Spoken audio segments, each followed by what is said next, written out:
Renāte Indriksone, Markīza de Šada, 9 dzīves, māksliniece Marta Indriksone. Izdevniecība? Pagaidām bez. Šo pirmo un varbūt arī vienīgo grāmatu, kas ir balstīta uz patiesiem mūsu ģimenes kaķa nedarbiem, veltu saviem 3 bērniem – Mimi, MJ un Kiki. Bez jums dzīvē nebūtu krāsu. 1. Prieks iepazīties Markīz de Šads, asociālais antropologs. Es esmu asociālais antropologs. Mana misija ir cilvēku sabiedrību un kultūras uzvedību modeļu izpēte un šo zināšanu nodošana citiem kaķiem. Visvairāk šajā darbā mīlu sociālos eksperimentus. Cilvēku reakcija ir samērā prognozējama, taču sekas priekš manis nevienmēr pieņemamas. Man ir daudz vārdu. Pilnais vārds Markīz de Šados. Taču ikdienā mani dēvē par Šadu, Panu Šadovski, Cūci, Žuļiku, Skaistuli. Viss atkarīgs no manas Drinkinsonu ģimenes locekļu noskaņojuma. Atkarībā no noskaņojuma vienam pašam vārdam Šads ir vismaz 50 nokrāsas. Šad! Ak jā, laikam neesmu bijis diezgan pieklājīgs. Iepazīstieties, tie ir Drinkinsoni, mana pētāmā ģimene. Tas lielākais, sportiskākais ir tētis.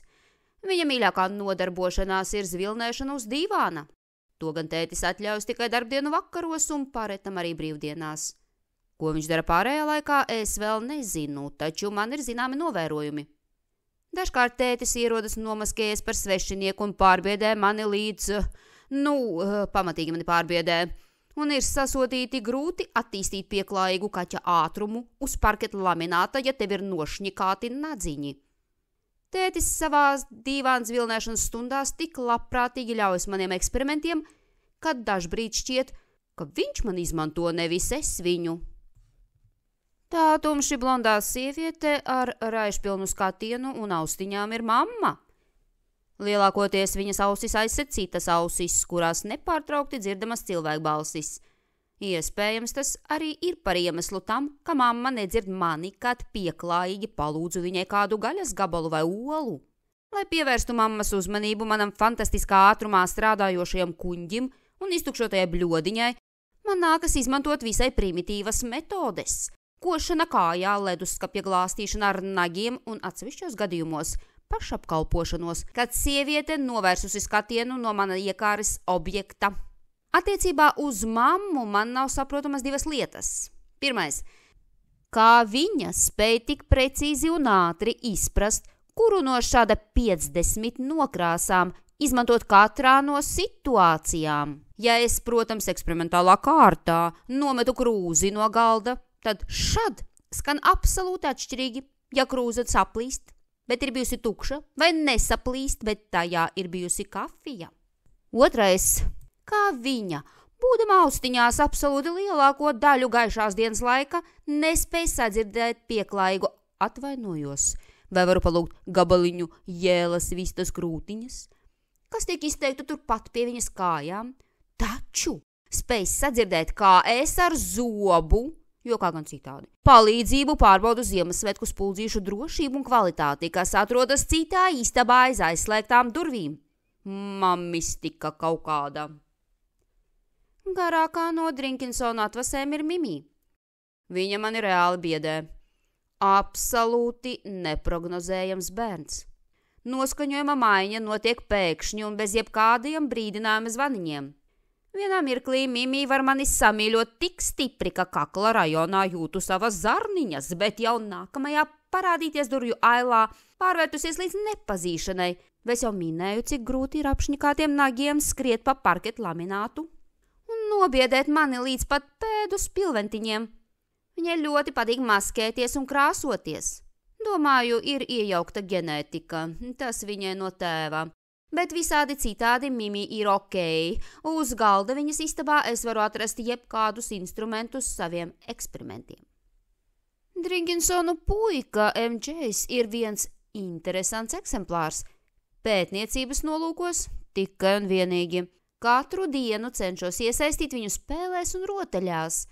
Puikam ir 8492 LEGO detaļas, 47 plasmasas zaldātiņi, 28 koka klucīši, 69 zīmuļi un 22 mazas spēļu mašīnītes. Es saskaitīju, varat nešaubīties, ko es cenšos noslēpt visdažādākajās vietās.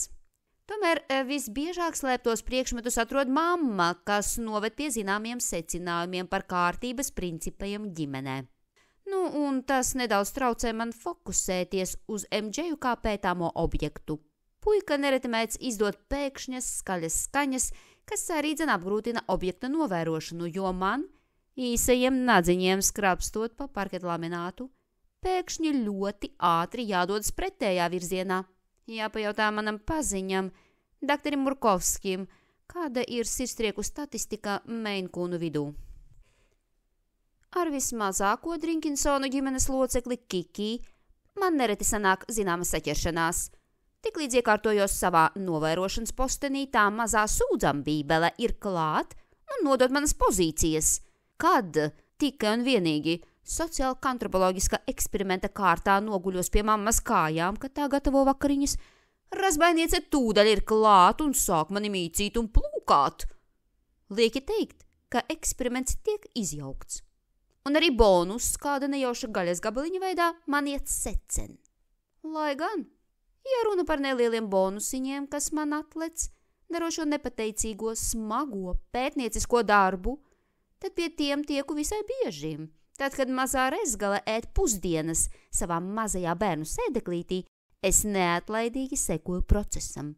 Visbiežāk pusdienu gardumi paši nokrīt uz grīdas un tad tikai nedaudz veiklības Bet pēdējā laikā mazā Kiki ir iemācījusies visai skaidri formulēt savas domas vārdos un nereti nepaspēju pakamt nokritušos gardumus, jo mamma tūdē klāt un tos novāc.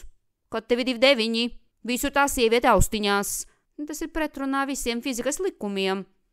Savukārt, kad kādu īpaši sulīgu gaļas gabaliņu cenšos zibens ātrumā izvejot no mazās sūdzambībeles tuklajām rociņām, tās saceļ brēku. Ne jau tādu vienkāršu brēku, bet uztaisa veselu drāmu ar visiem drāmas elementiem, laikam topošā aktrise. Bet nobeigums šai drāmai parasti ir visai prognozējams. Ārkārtīgi saniknota mamma ieslēdz mani toaletē uz laiku, kad mazā riebekle ēd. Cik labi, ka taisni tur esmu ierīkojis savu slepeno kabinetu. Netraucēti spēju veikt novērojumu pierakstus. Gandrīz netraucēti, jo vēders burkšķ, siekalas ēdienu kampjot izdalījušās un gremošanas procesi vēderā iedarbināti. Kad tevi 29 Kiki?